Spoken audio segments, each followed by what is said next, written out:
ত্রয়োদশ জাতীয় সংসদ নির্বাচনে অন্তর্বর্তী সরকারকেই তত্ত্বাবধায়ক সরকারের ভূমিকায় দেখতে চায় রাজনৈতিক দলগুলো।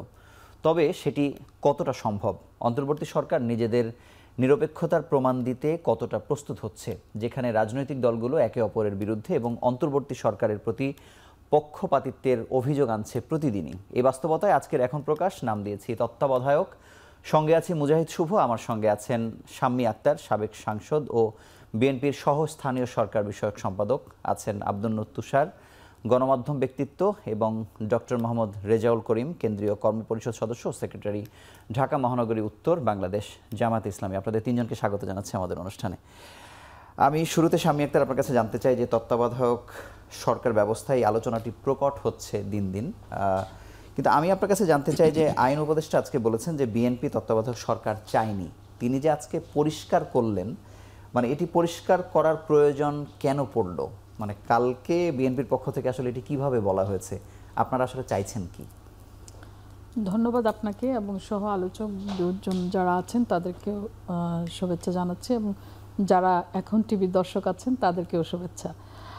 দেখুন, আমাদের দলের মহাসচিব তো পরিষ্কার করে বলেছেন যে আমরা চাচ্ছি যে বর্তমান যে সরকারটি আছে, অন্তর্বর্তীকালীন সরকার, এই সরকারটি একটা তত্ত্বাবধায়ক মোডে চলে যাক। মিনস হচ্ছে আপনি এখন যে অবস্থায় আছেন তাতে করে প্রশাসনে যারা আছেন, ফ্যাসিস্টের দোসর যারা আছেন, তারা কিন্তু এখনও রয়ে গিয়েছেন।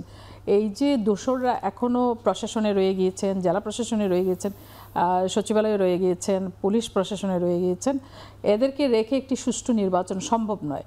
তাহলে আপনাকে আগে জনগণ যে গত 16 বছর ধরে যে আপনি তাদের যে ভোটাধিকারের ভোটের উপরে যে বিশ্বাসটা ছিল, এই বিশ্বাসটা যে তারা হারিয়ে ফেলেছেন, এইটাকে যদি আপনাকে পুনঃস্থাপন করতে হয় জনগণের মনের মধ্যে, জনগণ যদি এই আস্থাটা জনগণকে ফিরিয়ে আনতে হয়, সেই ক্ষেত্রে আপনাকে একটা নিরপেক্ষ ভূমিকায় অবতীর্ণ হতে হবে। সেই ক্ষেত্রে এখানে এই সরকারে ধরেন এমন উপদেষ্টাও আছেন যারা কোনো দলের সঙ্গে সম্পৃক্ত, তাদেরকেও চলে যেতে হবে, তাদেরকেও সরে যেতে হবে। কারণ তারা যদি নির্বাচন করতে চান তাহলে সরকারের থেকে নির্বাচন করা তো আর সেখানে তো আর নিরপেক্ষতার প্রশ্নটাই তো আপনি নিরপেক্ষ রইলেন না। এই জায়গাটা আমরা পরিষ্কার করে আমি যেটুকু দেখেছি, শুনেছি, যেটা আমি বুঝতে পেরেছি, সেটা হচ্ছে মহাসচিব খুব পরিষ্কার করে বলেছেন যে সরকারকে এই জায়গাগুলোতে তার নিরপেক্ষতার প্রমাণটা আরও ব্যাপকভাবে দিতে হবে, এই জন্য যে জনগণ যেন আস্থাটা ফিরে পায়। জনগণের আস্থা যদি ফিরে না আসে এবং তারা যদি নিরপেক্ষ ভূমিকায় অবতীর্ণ না হন, সত্যিকার অর্থেই একটি সকলের কাছে গ্রহণযোগ্য একটি নির্বাচন অনুষ্ঠান করা আসলে কষ্টসাধ্য বিষয়। মানে নাম অন্তর্বর্তী সরকারই থাকবে, কিন্তু মুডটা হবে তত্ত্বাবধায়ক সরকারের। তাদেরকে নিরপেক্ষ ভূমিকায় অবতীর্ণ হতে হবে, তাদেরকে সেটা প্রশাসনে বলেন, জুডিশিয়ারিতে বলেন। যেমন বিচারক নিয়োগের ক্ষেত্রে যারা এমনও বিচারক আছেন যারা ফ্যাসিস্টের আমলে নিয়োগকৃত হয়েছিলেন, তারা এখনও রয়ে গিয়েছেন, তাদেরকে রেখে তো আর সুষ্ঠু বিচার সম্ভব নয়। এই জায়গাগুলোতে, যেই সব জায়গাগুলোতে নিরপেক্ষ ভূমিকা রাখতে হবে সরকারকে, সেই জায়গাগুলোতে সরকারের ভূমিকাটা পরিষ্কার করতে হবে যে তারা নিরপেক্ষ, জনগণ যেন তাদের উপরে আস্থা রাখতে পারেন যে এই সরকার একটি নিরপেক্ষ নির্বাচন করতে সক্ষম। আপনাকে ধন্যবাদ। ডাক্তার আব্দুন নূর তুষার, আপনার কাছে জানতে চাই যে তত্ত্বাবধায়কের ভূমিকা অন্তর্বর্তী সরকার আসলে নিতে পারবে কিনা, আপনার কাছে কি মনে হয়? আপনি যদি যৌক্তিকভাবে চিন্তা করেন তাহলে তত্ত্বাবধান আর অন্তর্বর্তী সরকার এই দুটি যে আলাদা, এটা তারাই বলেছিলেন, আমরা কিন্তু বলি নাই। জি, কারণ আমার মনে আছে প্রেস সচিব এসে বলেছিলেন এই সরকারের ম্যান্ডেট আছে, যে কোনো সিদ্ধান্ত নিতে পারে। তো তত্ত্বাবধায়ক সরকার যে কোনো সিদ্ধান্ত নিতে পারে না। এর কারণ হচ্ছে তত্ত্বাবধায়ক সরকার মূলত কেয়ার টেক করবেন। আপনার বাড়ির তত্ত্বাবধায়ক যেমন আপনি বাড়িতে না থাকলে পরে বাড়ির প্ল্যান পরিবর্তন করতে পারে না, বাড়ির দরজা জানলা পাল্টে ফেলতে পারে না, কিন্তু তালা নষ্ট হলে তালাটা ঠিক করে, কিংবা ধরেন বিদ্যুতের বাতি ফিউজ হয়ে গেলে সেটাকে আবার নতুন একটা বাতি এনে লাগিয়ে দেয়। অর্থাৎ সে বাড়িটা যেমন ছিল তেমন রাখে। তো আমাদের এই অন্তর্বর্তী সরকার তো বাড়িটা যেমন রাখার তেমন সরকার আসেন নাই। তারা তো এসেছেন সংস্কার করবেন, সংবিধান বদল করে দিবেন, এটা বদলাবেন সেটা বদলাবেন, ছিলাম বর্বর হইলাম সভ্য, এরকম করছেন না তারা। এবং তারা একাধিকবার বিতর্কিত অনেক বক্তব্য দিয়েছেন যেগুলির মধ্যে নিরপেক্ষতা ছিল না, অনেক কাজ করেছেন যার মধ্যে এক বিন্দু নিরপেক্ষতা ছিল না। ফলে একদিন সকালে ঘুম ভেঙে উঠে যদি আমরা ভাবি যে তারা নিরপেক্ষ হয়ে যাবেন, তাহলে আমার মনে হয় না তারা সেটা পারবেন। তাদেরকে হয় ব্যক্তি বদল করতে হবে, অথবা তাদেরকে তাদের যে পদ্ধতি, পুরো পদ্ধতি বদল করতে হবে। এখন তারা আসলে গত 13-14 মাসে কি করেছেন আমরা যদি বিবেচনা করি তাহলে দেখবেন যে তাদের বহু সিদ্ধান্ত ছিল যেটা নিরপেক্ষ সিদ্ধান্ত ছিল না। যেমন যখন মব হয়েছে তারা সেই মবকে বলেছেন প্রেশার গ্রুপ। যখন অন্যায়ভাবে থানার ঘেরাও করে থানার কর্মকর্তাকে বাধ্য করা হয়েছে মামলা ছাড়া লোকজনকে গ্রেপ্তার করতে, তখন তারা বলেছেন এটা জনগণের ক্ষোভের বহিঃপ্রকাশ। তারপরে এমনও বলেছেন অগ্নিসংযোগ করা হচ্ছে, বাড়ি ভাঙচুর করা হচ্ছে, তারা বলেছেন এটা আসলে এক ধরনের সেলিব্রেশন। তো এই ধরনের মন্তব্য করার পরে মানে আপনি যেগুলো বলছেন সেগুলো ছাড়াও তো এই রাজনৈতিক মন্তব্যগুলি দলগুলো তো করার পরে আপনার মনে হয় যারা এই ধরনের কথাবার্তা বলেছেন এবং এই ধরনের কাজে বিভিন্ন জায়গাতে একাধিক জায়গাতে এক ধরনের প্রচ্ছন্ন আশকারা দিয়েছেন, তারা একদিন সকালবেলা উঠে তাদের মোড পরিবর্তন করে ফেলবেন? তত্ত্বাবধায়ক সরকার তো এয়ার কুলার না। দলগুলো তো ওই আস্থাটা রাখছে বা রাজনৈতিক দলগুলো আস্থা রাখছে না। রাজনৈতিক দলগুলোর কাছে আসলে কোনো অপশন নাই। রাজনৈতিক দলগুলি নির্বাচনে যেতে চায় যারা নির্বাচনমুখী, আর যারা নির্বাচনমুখী নন তারা আজকে আমি একটু আগে আপনাদের টেলিভিশনে দেখেছি তারা বলেছেন প্রধান উপদেষ্টাকেই নির্বাহী আদেশ জারি করতে হবে। এতটুকু ধারণাও তাদের নাই যে প্রধান উপদেষ্টা নির্বাহী আদেশ জারি করার ক্ষমতা রাখেন না, নির্বাহী আদেশ কে দিতে পারেন এটা তো তাদের জানা আছে। দেশ চালাবেন বলছেন আগামীকাল, তারা বলছেন আগামীতে তারা এই দেশের খোল নলচে বদলে দিবেন, পুরা দ্বিতীয় তৃতীয় চতুর্থ রিপাবলিক তৈরি করবেন। কিন্তু কে নির্বাহী আদেশ দিতে পারে এবং কে নির্বাহী আদেশ দিতে পারে না এই ব্যাপারগুলি সম্পর্কে তাদের সম্যক ধারণা নাই। এখন মোট পরিবর্তন করে তত্ত্বাবধায়ক সরকারি নিরপেক্ষ হয়ে যাবে, যাহা 52 তাহাই 53, হ্যাঁ আছিলাম বোকা হইলাম বুদ্ধিমান, ব্যাপারটা কিন্তু এরকম না। আসলে ব্যাপারটি হচ্ছে সম্পূর্ণভাবে এই সরকারের মধ্যে যারা অনিরপেক্ষ আচরণ করেছেন, দলকানা আচরণ করেছেন, তাদেরকে স্বেচ্ছায় সম্মানের সঙ্গে এক্সিট দিতে হবে আমি মনে করি, এবং সেই জায়গাতে প্রকৃত অর্থে বিচারিক নিরপেক্ষতা আছে এরকম ব্যক্তিদেরকে নিয়োগ করতে হবে। দল করা কিন্তু কোনো অপরাধ না, দলকে সমর্থন করাও কোনো অপরাধ না। যে কোনো অন্তর্বর্তী সরকার হিসেবে দায়িত্ব পালন করবে সেটি বলছেন আপনি? না, তাদেরকে নিরপেক্ষতার সঙ্গে নির্বাচন আয়োজন করতে হবে। এই নিরপেক্ষতা তত্ত্বাবধায়ক সরকারের নিয়মটা যে ছিল সংবিধানে এবং আবারও কোর্ট যেটাকে বলেছে প্রতিস্থাপনের বিষয়, সেই তত্ত্বাবধায়ক সরকারের দায়িত্ব কি ছিল? তারা নির্বাচন আয়োজন করবেন এবং নির্বাচন আয়োজনের লক্ষ্যে 90 দিনের একটি সরকার থাকবেন এবং সেই সরকার সকলের কাছে গ্রহণযোগ্য সুষ্ঠু নিরপেক্ষ একটি নির্বাচন আয়োজন করে ক্ষমতার যে পালাবদল বা ক্ষমতার হস্তান্তর সেটাকে শান্তিপূর্ণভাবে নিশ্চিত করবেন। সেই দায়িত্ব পালন করার কথা হচ্ছে তত্ত্বাবধায়ক সরকারের। অর্থাৎ এই সরকারকে নির্বাচনের আগের 3 মাস কোনোভাবেই কোনো এক্সিকিউটিভ ডিসিশন তারা নেবেন না, তারা শুধুমাত্র পলিসি ডিসিশন নেবেন না, তারা শুধুমাত্র যে ডিসিশনগুলো নেবেন সেগুলি নির্বাচনকে সুষ্ঠু করার স্বার্থে এবং রাষ্ট্রের চলমান যে কার্যক্রমগুলো আছে সেই ধারাবাহিকতা রক্ষার স্বার্থে তারা সিদ্ধান্ত নেবেন। এই যে এটা বদল করে দেবো, ওইটা বদল করে দেবো, সংবিধান বদলাবো, এই নির্দেশ দিব, ওই নির্দেশ দিব, এই সব নির্দেশ তারা এখন আর জারি করতে পারবেন না নির্বাচনের আগে। আমার ধারণা বিএনপি যে মোট পরিবর্তনের কথা বলেছে এটা আসলে সেই মোট পরিবর্তন, অর্থাৎ তারা তাদের ক্ষমতাকে সীমাবদ্ধ করবেন এবং সীমাবদ্ধ করে নির্বাচন ভিত্তিক সিদ্ধান্ত নেবেন। এইটা হচ্ছে বিএনপির কথা। মোট পরিবর্তন আসলে সম্ভব না কেন জানেন? এটা তো এসির বাটন না যে আপনি কিছুক্ষণ কুল মোডে রাখলেন আর কিছুক্ষণ ফ্যান মোডে রাখলেন। যে ভদ্রলোক ফ্যান মোডে চলেছেন এতদিন উনি কুল মোডে যেতে পারবেন না, আর যিনি এতদিন কুল মোডে চলেছেন তিনি ফ্যান মোডে যেতে পারবেন না, আর এসির মধ্যে হিটার থাকলে যারা এতদিন হিট করেছেন সবকিছুকে তাদেরকে বিদায় নিতে হবে। আমি আপনার কাছে আসবো ডক্টর রেজাউল করিম, আপনার কাছে জানতে চাই যে তত্ত্বাবধায়ক সরকারের বিষয়ে যে কথা আসছে, যেমন সবারই একটা বক্তব্য হচ্ছে যে এটি পরবর্তী নির্বাচনে, কিন্তু আপনাদের পক্ষ থেকে একটা বলা হয়েছিল যে যদি প্রয়োজন পড়ে সেটি এবারও হতে পারে। মানে যেই বিবাদমান পরিস্থিতি তৈরি হচ্ছে বা যেমন বলছিলেন আব্দুল তুষার যেটি বলছিলেন যে আপনি যখন তত্ত্বাবধায়ক সরকারকে ওই ভূমিকায় দেখবেন তখন তো তিনি আর কিছু করতে পারবেন না, এখানে গণভোটের ইস্যু আছে, সাংবিধানিক আদেশ জারি করবার অনেকগুলো বিষয় আছে। এই অবস্থায় তো তারা আসলে তত্ত্বাবধায়ক সরকার মোডে আসলে যাইতেও পারবে না অনেকগুলো কারণে। আপনারা কি চাইছেন আসলে, জামাত কি চাই? বিসমিল্লাহির রহমানির রহিম। ধন্যবাদ সম্মানিত দর্শক শ্রোতা মণ্ডলী এবং আমার শ্রদ্ধেয় সহ আলোচকবৃন্দ।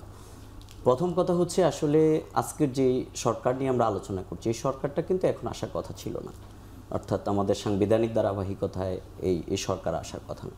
অর্থাৎ আমাদের বিগত দিনে যে ফ্যাসিবাদী কর্মকাণ্ড এখানে হয়েছে, গুম খুন হয়েছে এবং আমাদের যেই হাজার হাজার ছাত্র জনতাকে হত্যা করা হয়েছে, 40,000 ছাত্রকে পঙ্গু করা হয়েছে, তার ভিত্তিতে যে পলিটিক্যাল ডিজাস্টার এর ভিত্তিতে এই সরকার এসেছে।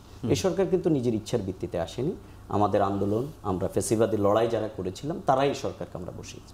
তাহলে নো ডাউট এই সরকারের প্রতি, এটা নির্বাচিত সরকার না কিন্তু সরকারের প্রতি সবার সমর্থন আছে, যারা ফ্যাসিবাদী যারা পালিয়ে গেছে তারা ব্যতীত। এখন বাংলাদেশ দুটি ধারায়, একটি হচ্ছে ফ্যাসিবাদী ধারা, তারা কিন্তু এখান থেকে পলায়ন করেছে গুম খুন হত্যা রাহাজানির মাধ্যমে, আর আরেকটি হচ্ছে এই দেশ এবং জাতিকে যারা দেশকে এগিয়ে নিতে চান সেই ধারাটি, অর্থাৎ রাজনৈতিক দলগুলো আমরা যারা লড়াই করেছি।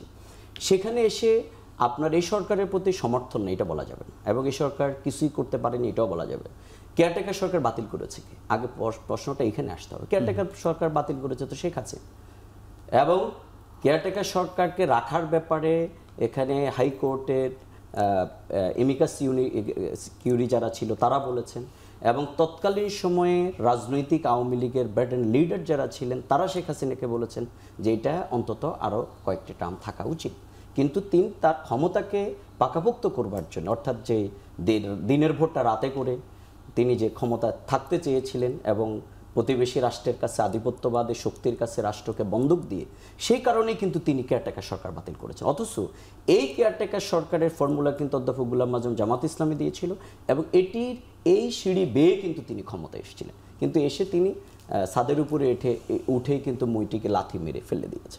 এখন আসেন যে সরকার নিয়ে আমরা আলোচনা করছি, আসলে এখানে সরকারকে কেয়ারটেকার সরকারের মুডে যাওয়ার অর্থ হলো আমাদের দেশে এটা যতগুলো নির্বাচন হয়েছে সেখানে কেয়ারটেকার মানে হচ্ছে একটা নিরপেক্ষতার রূপকে বোঝানো হয়, একটা রূপক অর্থ। এই সরকারকে অবশ্যই যেই আমাদের প্রিভিয়াস সরকারগুলো, অর্থাৎ বিগত ফ্যাসিবাদী সরকার এখানে যে কর্মকাণ্ডগুলো করেছে, এখানে গুম খুন করেছে, রাষ্ট্রকে টোটাল তছনছ করে দিয়েছে, মিলিয়ন মিলিয়ন টাকাকে তারা বিদেশে পাচার করেছে, বেগমবাড়ি তৈরি করেছে, একজন উপমন্ত্রী 266 সম্ভবত বাড়ি কিনেছে লন্ডন। এই যে জায়গাগুলো তৈরি হয়েছে, এই জায়গাগুলোকে অবশ্যই আপনাকে সংস্কার করতে হবে, এবং সংস্কারের কার্যক্রম চলছে। আমি বাংলাদেশের ইতিহাসে দুটি জিনিস খুব স্পষ্টভাবে দেখতে পাচ্ছি। একটি হচ্ছে সকল রাজনৈতিক দলগুলোর যে লম্বা সময় ঐক্যমতের আলোচনা, this is the good sign. এটা বাংলাদেশের হিস্ট্রিতে ছিল না, বরং বাংলাদেশের এখানে আমাদের one party one man one leader showing এই শেখ মুজিবুর রহমান চালু করেছিল, এবং তার মেয়ে আবার সেই বন্দোবস্ত 15 বছর জনগণের উপরে সেই ফ্যাসিবাদী শাসনটা চালিয়েছে। এখন আমাদের এখানে এই মুডে যাওয়ার অর্থ হলো নিরপেক্ষতার মুড। এই ব্যাপারে কিন্তু আমরা অভিযোগ করেছি। আমাদের ডক্টর সৈয়দ আব্দুল্লাহ মোহাম্মদ তাহের লাস্ট মিটিংয়ে বলেছেন যে সরকারের মধ্যে নিরপেক্ষতার ঘাটতি আছে, আমরা সেটা দেখতে পাচ্ছি, এবং আমরা এখনও নাম বলিনি। আমরা বলছি যদি তারা সংশোধন না হয় তাহলে, যেটা তুষার ভাই বলেছেন, দল করা অপরাধ না, কিন্তু তাকে নিরপেক্ষ থেকে ভূমিকা পালন করতে হবে। আর এই সরকার কোনো কিছু করতে পারবে না, না অবশ্যই করতে হবে, কারণ এই সরকারকে করার আমরা সমর্থন দিয়েছি। কারণ বিগত দিনের যে কর্মকাণ্ড সেগুলোকে যদি সংশোধন করে আমাদের একটি রেল লাইনের, অর্থাৎ ডেমোক্রেসির সে ট্রেনে যদি আবার রাষ্ট্রকে উঠাতে হয়, ফেব্রুয়ারির অবাধ সুষ্ঠু নিরপেক্ষ নির্বাচন, যেটি আমাদের অন্যতম দাবি, লেভেল প্লেইং ফিল্ডের মাধ্যমে সংস্কার বিচারের কার্যক্রম, এটি আজকে এই দেশের মানুষের অন্যতম একটি দাবি। সেটিকে করতে হলে অবশ্যই আপনাকে সরকারকে, তার মুড মানে হচ্ছে নিরপেক্ষতার মুড, কিন্তু তাকে কর্মকাণ্ড পরিচালনার মাধ্যমে তাকে করতে হয়। দ্বিতীয় হচ্ছে এখানে সরকারকে যে কাজটি করতে হবে সংশোধন। আমরা আজকে যেটা বলছি সেটি গণভোট, আমরা যেটি বলছি আজকের এই রেফারেন্ডামের মাধ্যমে আজকের যেই আমাদের যেই জুলাই সনদকে আইনি ভিত্তি দেয়া, এটা যদি আপনি না করেন তাহলে ওই শেখ হাসিনা মার্কা আরেকটা ইলেকশন হবে। আমরা তো সেটা কেউই চাচ্ছি না, বরং আমরা সকল রাজনৈতিক দলে চাচ্ছি একটি অবাধ সুষ্ঠু নির্বাচন। আর সেই নির্বাচনের জন্য এই সরকারের মুড হচ্ছে নিরপেক্ষ, কিন্তু কার্যক্রম তাকে পরিচালনা করেই কিন্তু সামনের দিকে এগিয়ে যেতে হবে। এখন আপনি যেটা বলেছেন যে কেয়ারটেকার সরকার, হ্যাঁ, এই সরকারেই আমরা মনে করি কেয়ারটেকার সরকারের দায়িত্ব পালন করতে পারে। আর আজকে আমাদের ডাক্তার সৈয়দ আব্দুল্লাহ মোহাম্মদ তাহের উপদেষ্টার সাথে দেখা করে যেটা বলেছেন, 4টি কথা আমরা বলেছিলাম, তার মধ্যে অন্যতম কেয়ারটেকার সরকারের এই সরকারে হবে কি অথবা হবে না, যেহেতু একটা রায়ের অপেক্ষা কিন্তু সামনে আছে, সুতরাং কোনো সাবজুডিস ইস্যুকে আপনি এখনই বলার মাধ্যমে আমরা সেটাকে এখনও প্রশ্নবিদ্ধ করতে চাই না। কিন্তু এদেশের সর্বপর্যায়ের মানুষের যে প্রত্যাশা, সেটি হচ্ছে ফ্যাসিবাদী শাসন থেকে একটি গণতান্ত্রিক ধারায় উত্তরণের জন্য অবশ্যই সরকারকে তার কার্যক্রম শেষ দিন পর্যন্ত তাকে ভূমিকা রাখতে হবে, কিন্তু মুডটা হবে নিরপেক্ষ। আপনাকে ধন্যবাদ। সামনে আপনার কাছে জানতে চাই যে আজকে বাংলাদেশ জামাত ইসলামের পক্ষ থেকে বলা হয়েছে, এই যে আজকে যে সংবাদ সম্মেলন হয়েছে, ইলেকশন কমিশন, সচিবালয় এবং পুলিশের 80% একটি দলের দ্বারা প্রভাবিত। আসলে এটি কি আসলে মানে কাকে বলা হচ্ছে? সবাই তো আসলে রূপক অর্থে কথা বলছে আর কি। আপনারা যেমন ফ্যাসিবাদ এর পক্ষে যারা আছে তাদের কথা বলছেন, আবার এনসিপির পক্ষ থেকে দোষারোপগুলো অনেক সময় বিএনপির দিকে মনে হয়, বিএনপি যখন দিচ্ছে তখন আবার জামাত এনসিপি মনে হয়। আসলে আমরা কোনটা নেব আসলে? এই যে প্রশাসনের যে রদবদল এবং একটি নতুন সিস্টেমের কথা জামাতের পক্ষ থেকে আসলে বলা হয়েছে, বা অন্তর্বর্তী সরকার বলেছেন যে প্রয়োজন এখানে লটারি সিস্টেম করা হবে আর কি। মানে এই নিরপেক্ষতা নিশ্চিতের ক্ষেত্রে কি করা যায়? আপনি যেটা বলছিলেন যে বিএনপির কথা শুনলে মনে হয় যেন এনসিপি বা জামাতের দিকে যায়, আমার সেটা মনে হয় না। কেননা বিএনপির বক্তব্যটা খুবই পরিষ্কার। বিএনপি এটা বলেছে যে ফ্যাসিবাদের দোসর যেই সকল কর্মকর্তারা যারা ছিলেন, সেটা পুলিশে হোক, সেটা সচিবালয়ে হোক, সেটা জেলা প্রশাসনে হোক, যেখানেই হোক না কেন, যারা এই ভূমিকাগুলো রেখেছেন তারা লুকিয়ে রাখেননি। যারা জুলাই হত্যাকাণ্ড ঘটিয়েছেন তারা কি লুকিয়ে ঘটিয়েছেন? লুকিয়ে ঘটাননি। এটা তো সারা পৃথিবীর মানুষ দেখেছে। সুতরাং যারা এই ঘটনাগুলোর সাথে সম্পৃক্ত ছিল, যারা ফেসিবাদকে 15 বছর 16 বছর বা 17 বছর যাই বলেন না কেন এত বছর টিকিয়ে রেখেছিল, যে সকল কর্মকর্তারা এই কর্মকাণ্ডে ভূমিকা রেখেছে তাদেরকে ফাইন্ড আউট করা, এটার জন্য তো আপনার মানে গবেষণা করার কোনো প্রয়োজন নেই। তাদের অতীত কর্মকাণ্ড যদি আপনি যাচাই বাছাই করেন তাহলেই তো তাদেরকে আপনি খুঁজে পাচ্ছেন। আপনি তো গণহারে পুরো প্রশাসনকে উল্টে নতুন একটা মানে প্রশাসনে বসাই দিতে পারবেন না আপনি। সেটা যেমন ধরেন ইউএসএতে যেটা হয়, যেমন বুশ প্রশাসনকে মানে সরায় দিয়ে পরবর্তীতে যিনি নির্বাচিত হলেন তার সকল প্রশাসনে এনে তারা বসাইলো। সেটা তো বাংলাদেশে সম্ভব হবে না, বা বাংলাদেশে সেটা বলাও হচ্ছে না। বলা হচ্ছে যারা ফেসিবাদের দোসর ছিল, যেই সকল কর্মকর্তারা এই ফেসিবাদকে প্রলম্বিত করেছে, দীর্ঘ সময় টিকিয়ে রাখার জন্য তাদের ভূমিকা রেখেছে, অত্যাচার নির্যাতন করেছে, দেশের মানুষের উপরে হত্যাকাণ্ড ঘটিয়েছে, গুম করেছে, খুন করেছে, এই সকল কর্মকাণ্ড যেই সকল কর্মকর্তারা করেছেন তাদেরকে ফাইন্ড আউট করতে তো মানে খুব কষ্টের কিছু না। সেটার জন্য আপনার কেন মনে হচ্ছে যে আপনি এনসিপি বা জামাতের দিকে যাবে কেন? বিএনপির বক্তব্য খুবই পরিষ্কার। যারা হচ্ছে মানে দুর্বৃত্ত, যারা হচ্ছে খুনি, লম্পট, যেই সকল কর্মকর্তারা এই কর্মকাণ্ড ঘটিয়েছে, দেশের মানুষের উপরে নির্যাতন করেছে, বাংলাদেশের মানুষকে ভোট দিতে দেয়নি, বাংলাদেশের মানুষকে ভোটাধিকার তারা হরণ করেছে, পার্লামেন্টকে একটি মানে ছিনতাই করে একটা মানে রাম রাজত্ব কায়েম করেছিল তারা। এটা তো জনগণের পার্লামেন্ট ছিল না, এটা তো আপনার একটা ত্রাসের পার্লামেন্ট তারা কায়েম করেছিল। যেখানে আপনি চিন্তা করতে পারেন একটা মানুষের মানে 200-র উপরে মানে বাড়ি লাগে, মানে কবরে তো 3.5 হাত জায়গায় লাগবে আপনার, তা আপনার 200-র উপরে বাড়ি কী জন্য লাগবে ভাই? আপনি মানে কয়টা বাড়িতে, ওই বাড়িগুলোতে তো সে নিজে মনে হয় যেতেও পারবে না কোনোদিন।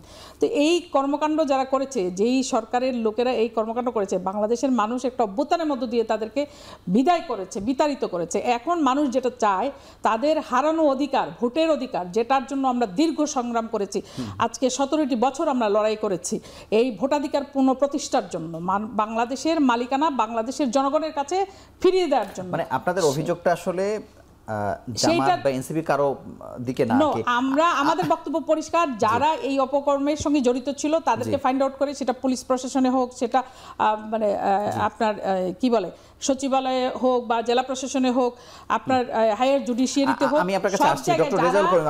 আমি ফেসিবাদের দোষর তাদেরকে আপনার হচ্ছে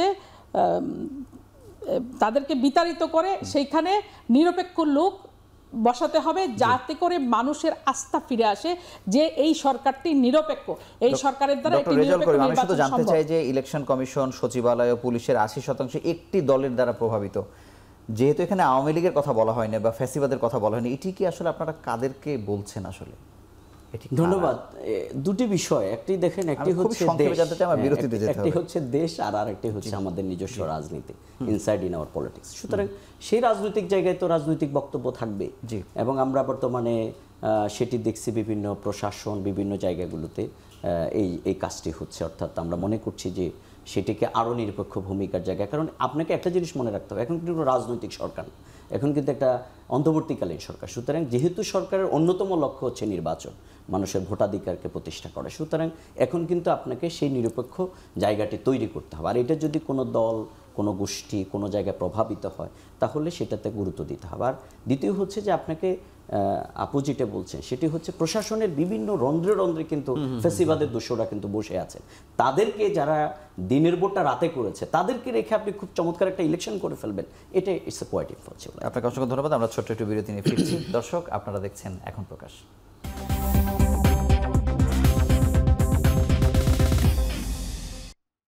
ফিরে এলাম বিরতির পর। আপনারা দেখছেন এখন প্রকাশ। ডাক্তার আব্দুল নূর তুষার, আপনার কাছে জানতে চাই যে আজকে জামাত এবং এনসিপি একটি বিষয়ে একই মতামত দিয়েছে। জুলাই সনদ বাস্তবায়নে প্রধান উপদেষ্টাকেই সাংবিধানিক আদেশ জারির দাবি জামাত ও এনসিপির, যদিও জামাতের পক্ষ থেকে বলা হয়েছে যে আইনের ব্যত্যয় না থাকলে। এই জায়গাতে আপনার মন্তব্য জানান। আইনের যে ব্যত্যয় আছে সেটা আমি কিন্তু আমার আগের অংশের যে বক্তব্য সেখানে বলেছি। নির্বাহী আদেশ কিভাবে দিতে হয়, কোন পদ্ধতিতে, তা আইন রয়েছে। এবং আমি দেখেছি যে জামাতে ইসলামের পক্ষের একজন আইনজীবী আছেন, পক্ষের শিশির মনির সাহেব, তিনি কিন্তু একাধিকবার এই সরকারের বৈধতার যে আইনি একটি প্রশ্নের সম্মুখীন হতে পারে এটাও তিনি বলেছেন। তো একদিক থেকে ভালো যে দলের নীতিমালার কারণে হোক আর যে কারণেই হোক, এই দলটি সরাসরি আইনের বিরুদ্ধে বা সত্যের বিরুদ্ধে কথা বলতে তারা একটু সংকোচ বোধ করেন, যে কারণে তারা কিন্তু অনেক সময় রাজনৈতিক বক্তব্য এবং যেটা সঠিক বক্তব্য এটার মধ্যে এক ধরনের স্ববিরোধিতা হয় তাদের। এটা কিন্তু হবে। যেমন এই সরকারের আইনি বৈধতা নিয়ে যে প্রশ্নগুলি তোলা হয়েছিল এগুলো কিন্তু আইনসম্মত, এবং এটা যে দীর্ঘ আলোচনা আমার ভাইজান বলেছেন যে হয়েছে, এই দীর্ঘ আলোচনার মধ্যে এটা উত্থাপিত হয়েছিল। এই তথ্য বলে সংস্কার কমিশনের এই এবং ঐকমত্য কমিশনের যে বৈঠক, সেখানেই কিন্তু এই প্রশ্নগুলো উত্থাপিত হয়েছিল। তাই নির্বাহী আদেশ জারি করে কোনো কিছু যদি করাও হয়, এটা কিন্তু আসলে আইনসিদ্ধ হয় না যতক্ষণ না পর্যন্ত নির্বাচিত সংসদ সেটাকে বৈধতা দান করে। এমনকি এই যে সরকার, এই অন্তর্বর্তী সরকার যে প্রায় 2 বছরের কাছাকাছি তারা থাকছেন এবং তারা যেই সিদ্ধান্ত যতগুলি নিয়েছেন এইগুলিকে কিন্তু সংবিধান অনুযায়ী বা দেশের নিয়ম সিদ্ধতার মধ্যে আনতে গেলে নির্বাচিত সংসদকে এক ধরনের রেট্রোস্পেক্টিভ বৈধতা দিতে হবে। সংসদ সদস্যরা বসে তারা আলোচনা করে বলবেন যে সরল বিশ্বাসে দেশপ্রেমে বলিয়ান হয়ে দেশের মানুষের ভালোর জন্য যাহা কিছু সিদ্ধান্ত হইয়াছে জনগণের বিপক্ষে নয় বিধায় এইগুলিকে আমরা সংসদ সদস্যরা বৈধতা দান করিলাম। এটা কিন্তু বলতে হবে। যতক্ষণ না বলবে র্যাটিফাইড হবে না। তারা যত চুক্তি স্বাক্ষর করেছেন একটা চুক্তিও আইনের কাছে বৈধ হবে না যদি না সংসদে গিয়ে এর বৈধতা আদায় করা না হয়। ফলে নির্বাহী আদেশ দিয়ে নির্বাচন পর্যন্ত এক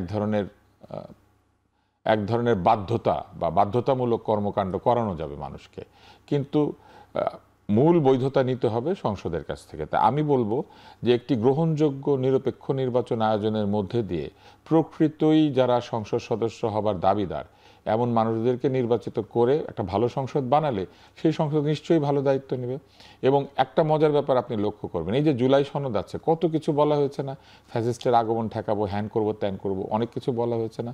কিন্তু এই জুলাই সনদের মধ্যে জনগণের যে প্রধান দাবি যে রাজনৈতিক দলগুলো তাদের দলের নেতা হোন্ডা গুন্ডা সন্ডাদেরকে মনোনয়ন না দিয়ে প্রকৃত সৎ নিরপেক্ষ যারা আইন প্রণয়ন করতে পারেন এমন যোগ্য ব্যক্তিদেরকে মনোনয়ন দিতে বাধ্য থাকবে, এরকম কোনো বক্তব্য কি জুলাই সনদের মধ্যে আছে? সৎ লোকের শাসন চাওয়া হয়েছে, আল্লাহর আইন চাওয়া হয়েছে, আমাদের যেই এটা জুলাই সনদে নাই। মানে রাজনৈতিক বক্তব্যে আমরা অতীতে দেখেছি, আমরা দেখেছি যে এই প্রধান উপদেষ্টা 1/11-এর পরে প্রথম আলোতে বিরাট নিবন্ধ লিখেছিলেন এবং 2008-এর নির্বাচনের আগের দিন বা তার আগের দিন একটি তার লেখাও প্রকাশিত হয়েছিল যেখানে তিনি সৎ মানুষকে নির্বাচিত করার একটা আহ্বান জানিয়েছিলেন। এই যে এত বড় জুলাই সনদ, ঐকমত্য, এর মধ্যে কোথাও আছে যে প্রকৃত সৎ ব্যক্তিদেরকে এই দলগুলি মনোনয়ন দেবে? আসলে কিন্তু নাই। কেননা দলগুলি কি করে জানেন, শেষ পর্যন্ত সংসদে এমন লোকদেরকে পাঠায় দল নিজেই তাদেরকে বিশ্বাস করে না। যে কারণে দীর্ঘদিন যাবৎ আমাদের এই সংবিধানে একটা আর্টিকেল ছিল, যে আর্টিকেলের মধ্যে ফ্লোর ক্রসিং নিষিদ্ধ, এর নামে মূলত দলের স্বৈরাচার কায়েম করা হয়েছিল। আপনার দল খারাপ সিদ্ধান্ত নেবে, আপনি দলের সিদ্ধান্তের বিরুদ্ধে একটা কথা বলতে পারবেন না, জনগণের পক্ষে আপনি দাঁড়াতে পারবেন না, সারাক্ষণ আপনাকে দলকানা হয়ে থাকতে হবে। এই যে দলকানা হওয়ার বিধান, এটার বিরুদ্ধে কথা বলা হয়েছে। একটা বিধান আছে আমাদের এই বাংলাদেশে নির্বাচন, জুলাই সনদকে সবকিছু নিয়ে কথা বলতে চেয়েছে কিনা তাও তো না। সবকিছু নিয়ে কথা বলতে না চাইলে পরে এইটাকে এরকম একটা আইনে পরিণত করা সম্ভব যে এটার বিরুদ্ধে আদালতে যাওয়া যাবে না, যেটা সারা পৃথিবীতে যে কোনো মৌলিক অধিকারের বিপরীত। কিন্তু এটা কিন্তু এখানে আছে। ফলে এই জিনিসগুলি যখন সংসদে যাবে, সংসদ যদি এটাকে র্যাটিফাই করেও এই জিনিসটা কোনোভাবে র্যাটিফাই করতে পারবে না যে জুলাই সনদ নিয়ে আদালতে যাওয়া যাবে না।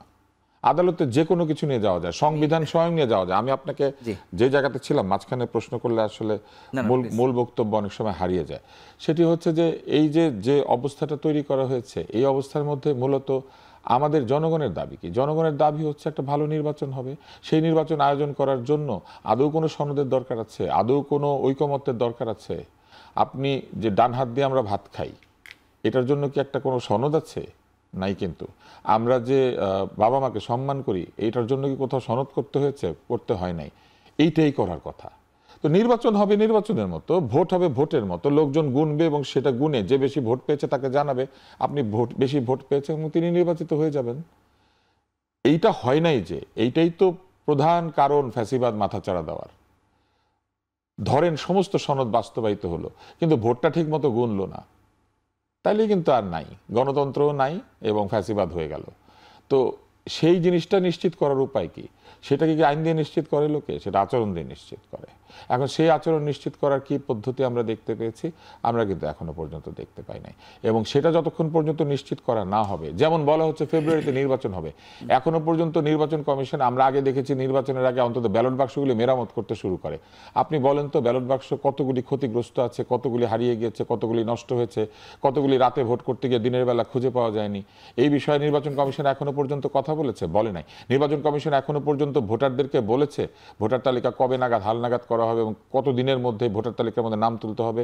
এখনো পর্যন্ত ভালো করে প্রচারণা করছে? করে নাই। এখনো পর্যন্ত বলেছে এই নির্বাচন কমিশন যে আপনারা প্রকৃত সৎ ভালো মানুষকে ভোট দিবেন এবং টাকার বিনিময়ে ভোট বিক্রি করবেন? সেই আলোচনা এখনো আসে নাই। আমাদের সময় কম। ডক্টর রেজাউল করিম, শুধু জানতে চাই যে এই যে জুলাই সনদ বাস্তবায়নে প্রধান উপদেষ্টাকে সাংবিধানিক আদেশ জারির ব্যাপারে আপনারা যে একমত এনসিপি, আপনার আইনের ব্যত্যয় না থাকলে এই প্রসঙ্গটি আসলে কেন আপনারা তুলেছেন? ধন্যবাদ। প্রথমে তুষার ভাইকে যে আলোচনা করছেন, আমি এই ব্যাপারে একটা পয়েন্ট বলে শেষ করতে চাচ্ছি। তুষার ভাই বরাবরই কিন্তু বর্তমান সরকারের সমালোচনা। না, আমি যেটা খারাপ সেটা সমালোচনা করি, হ্যাঁ, যেটা ভুল সেটা সমালোচনা না। আমি বরাবর আগের সরকারেরও সমালোচনা। বিগত দিনের যে এখানে ফ্যাসিবাদী কর্মকাণ্ডের যে আমাদের ভোটের টোটাল মানে অধিকারই ছিল না, এখন আমরা বক্সের আলোচনা করতেছি, তখন তো বক্স হারাই ভোট হয়েছে আর কি, অর্থাৎ আমরা ভোট দিতে পারিনি।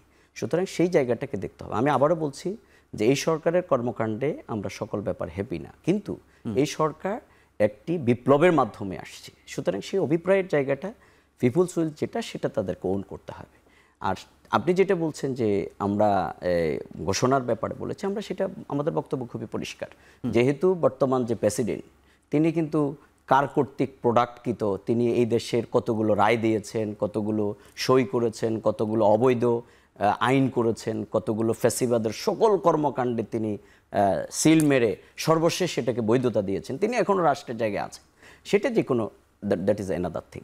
সেই জায়গা থেকে আমরা মনে করছি যে এই যে ফ্যাসিবাদের যেই রাষ্ট্রের যেই প্রেসিডেন্ট, তিনি এটা না দিয়ে যদি আইনের ব্যত্যয় না হয়, তাহলে বিপ্লব পরবর্তী যেই সরকার, সেটি যদি দেয়া যায়, দ্যাট ইজ আমরা সেটাই বলেছি আমাদের বক্তব্যে। কিন্তু এখানে জুলাই সনদের যে বক্তব্যটা, সেটা তো আমাদের আলোচনার ভিত্তিতে তৈরি হয়েছে। আমরা মনে করি না যে এটা ওই জায়গা থেকে ঘোষণা হলেই আবার এটা একবার অন্য কিছু হয়ে যাবে। এই জন্যেই বাংলাদেশ জামাত ইসলামী তার খুবই ওপেন স্পেস দিয়ে কথা বলেছে যে এটা যদি সুযোগ থাকে, আইনের ব্যত্যয়টি না হয়, তাহলে সেটা করবার। কিন্তু আরেকটি তুষার ভাই যেটা বলেছেন একটু, যে আমাদের এই যে আইন এবং না, আমরা এই ব্যাপারে কখনো সেই নীতি অবলম্বন করি না।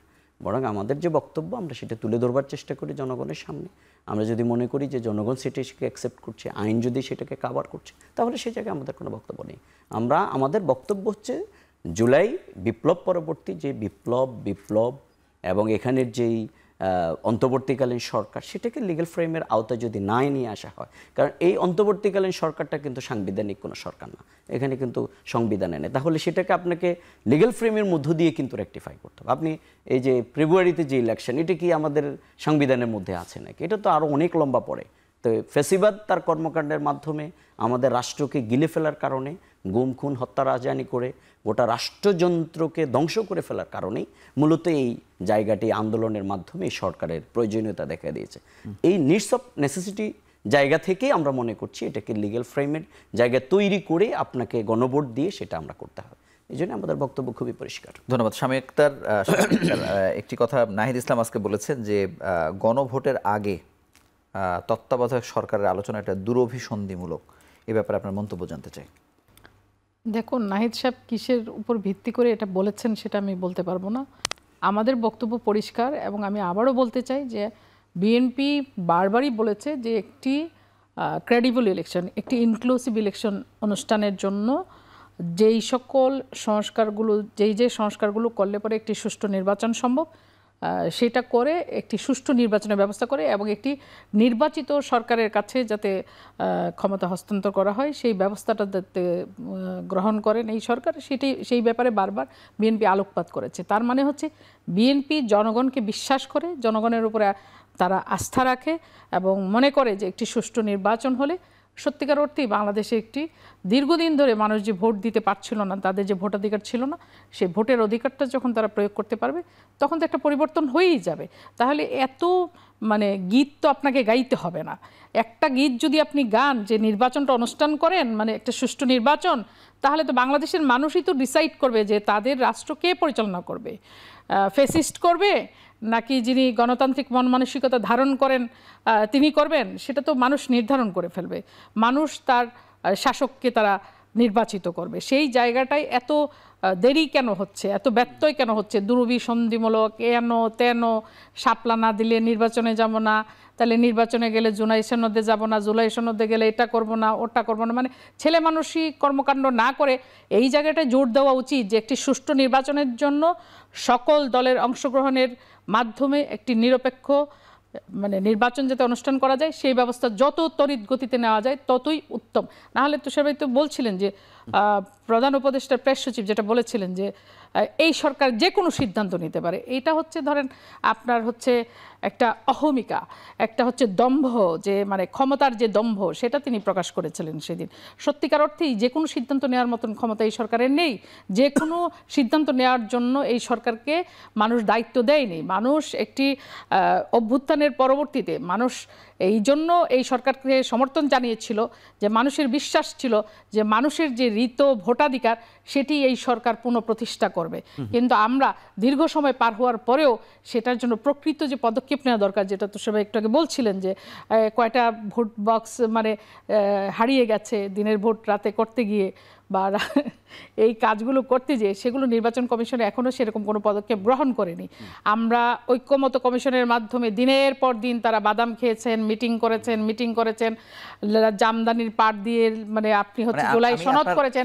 সকল কিছুর মূলে হচ্ছে জনগণ, এই রাষ্ট্রের মালিক হচ্ছে জনগণ, রাষ্ট্রের মালিকানা জনগণের হাতে তুলে। আমি বিরতির আগে ডাক্তার আব্দুল নূর তুষার শুধু আপনার কাছে জানতে চাই, আপনি যেটি বলছিলেন যে ওইরকম কোনো নড়াচড়া নাই, আবার মনে করেন বিএনপির পক্ষ থেকে প্রার্থী ঘোষণার ব্যাপারেও অনেক পরে এসে এগুলো শুরু হচ্ছে, এখনো কি ওই শঙ্কা দেখেন যে নির্বাচন নাও হতে পারে? এখন তো সবাই বলছে নির্বাচন হবেই, ফেব্রুয়ারিতে হবে। আপনি কি দেখেন? নির্বাচন যদি না হয় তাহলে হবে না এই সরকারের ব্যর্থতার কারণে, এই অন্তর্বর্তী সরকার তাদের ব্যর্থতার কারণে। না হলে জনগণ নির্বাচন চায়, রাজনৈতিক দলগুলি নির্বাচন চায়।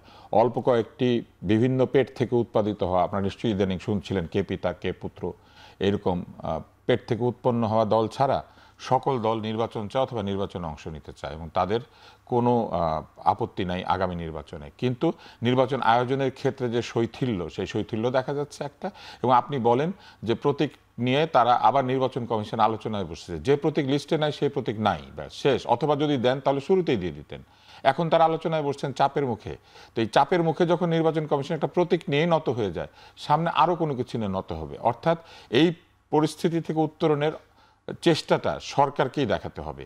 এটা জনগণ তাদের রায় কিন্তু দিয়ে দিয়েছে, তারা ভোট চায়। আর আমি আপনাকে আরেকটা বিষয় বলতে চাই বিরতির পরে, সেটি হচ্ছে এই নির্বাচনের মধ্যে স্বতন্ত্র প্রার্থী যাতে দাঁড়াতে না পারে চূড়ান্তভাবে সেই ব্যবস্থা করা হচ্ছে। স্বতন্ত্র প্রার্থীদেরকে দাঁড়ানোর ক্ষেত্রে পূর্ণ স্বাধীনতা না দিলে পরে এই নির্বাচন কোনোভাবেই গ্রহণযোগ্য হবে না।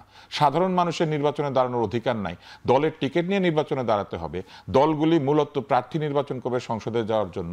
এইটা হচ্ছে বাংলাদেশের ভোটার এবং নির্বাচনে দাঁড়ানোর জন্য যে নাগরিক অধিকার, সেটা লঙ্ঘন। সেটা নিয়ে আমি কথা বলবো। আপনাকে ধন্যবাদ। আমরা বিরতিতে যাচ্ছি। দর্শক ফিরছি কিছুক্ষণের মধ্যে। আপনারা দেখছেন এখন প্রকাশ।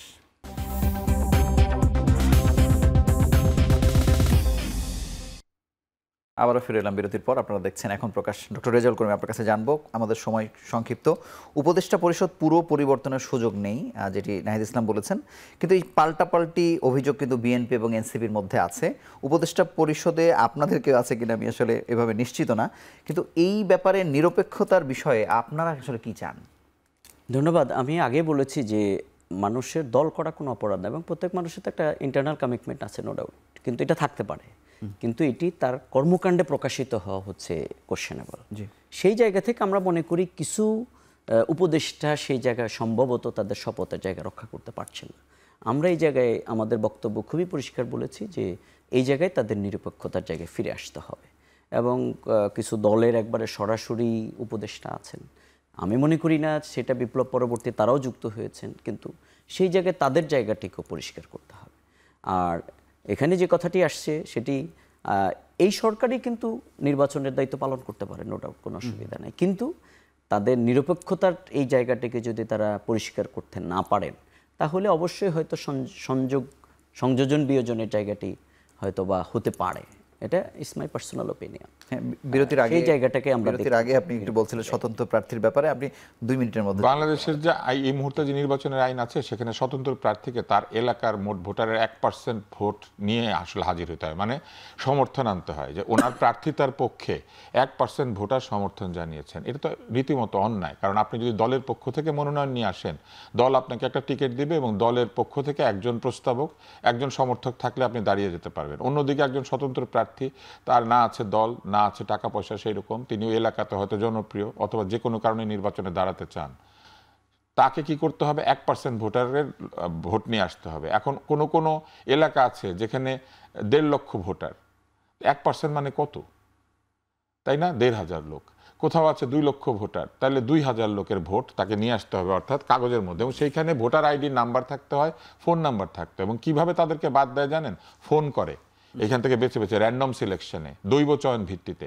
এবং সেইখানে যদি কাউকে ফোনে পাওয়া না যায়, অথবা ফোন পেয়ে যদি কেউ ভড়কে যান, অথবা এলাকায় ঠিকানা পরিবর্তন করে ফেলেন, সেই ঠিকানায় নাই, বা ফোন নাম্বার বদলে ফেলেছেন, এরকম যদি হয়, অথবা ফোন হারিয়ে গিয়েছে, অথবা ফোন করার সময় বাথরুমে ছিলেন, তাহলে বলে কি জানেন? পরপর 3 জনকে ফোন করে পাওয়া যায় না, 4 জনকে ফোন করে পাওয়া যায় না, আপনার প্রার্থীটা আমরা নিলাম না। মানে আপনি চান যে এটা, মানে আমি চাই না। এটা হচ্ছে একজন ব্যক্তির অধিকারকে ক্ষুণ্ণ করা। স্বতন্ত্র প্রার্থীর যে জামানত আর দলীয় প্রার্থীর জামানত এক না, তার প্রার্থী হবার অধিকার একজন স্বতন্ত্র প্রার্থীর অধিকার এক না।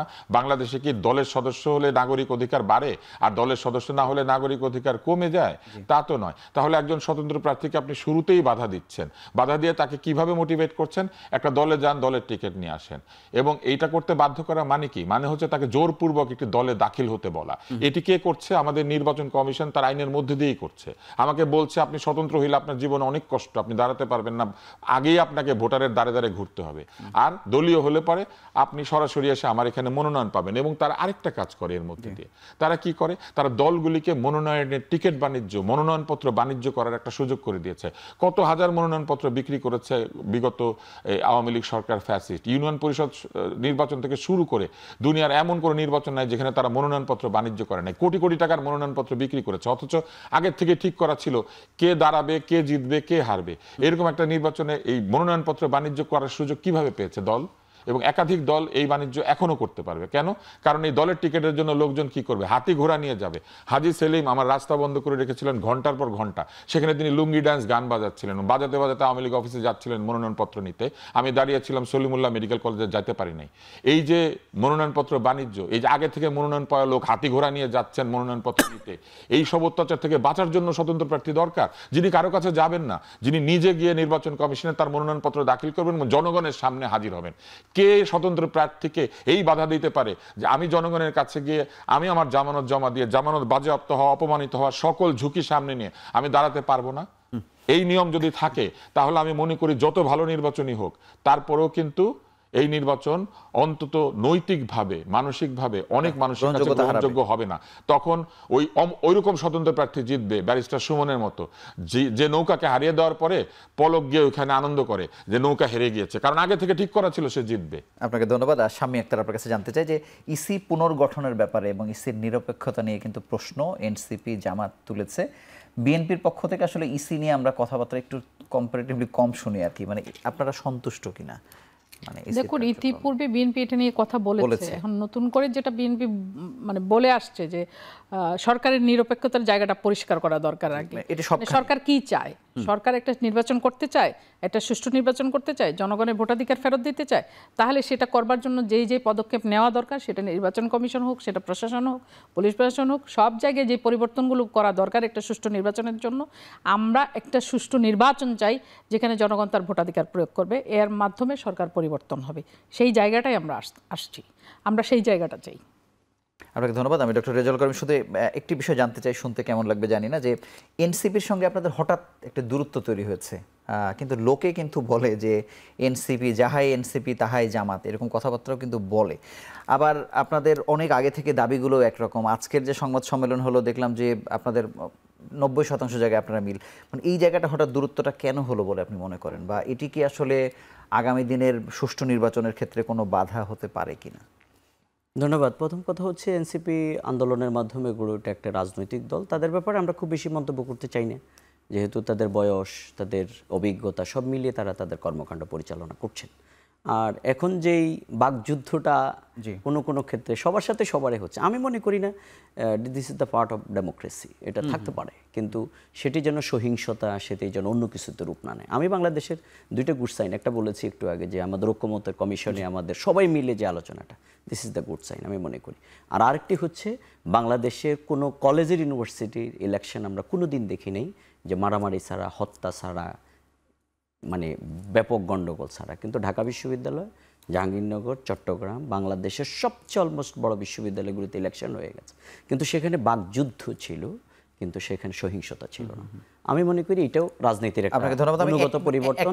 সেই জায়গা থেকে এনসিপির সাথে আমাদের দূরত্ব অথবা এটা সেটা আমরা না মনে করে, আমি মনে করি এই বাকযুদ্ধতে না গিয়ে আমরা ছাত্র সংসদ নির্বাচনের যে প্রসঙ্গ ডক্টর রেজাউল করিম তুললেন এবং যেটি আমরা দেখলাম, যেটিকে ভূমিধস বিজয় বলা হচ্ছে, সেটা যেভাবে হোক না কেন, এটি কি জাতীয় রাজনীতিতে কোনো প্রভাব পড়বে বলে আপনি মনে করেন কিনা? সাধারণত ছাত্র সংসদের যে নির্বাচনের যে ফলাফল, সেটা জাতীয় রাজনীতিতে প্রভাব ফেলে না, এই জন্য যে জাতীয় রাজনীতিতে সমাজের সকল স্তরের ভোটাররা ভোট দেন এবং এই সব ক্ষেত্রে দেখা যায় বহু ভোটার অনুপস্থিত থাকেন ছাত্র সংসদের নির্বাচনে।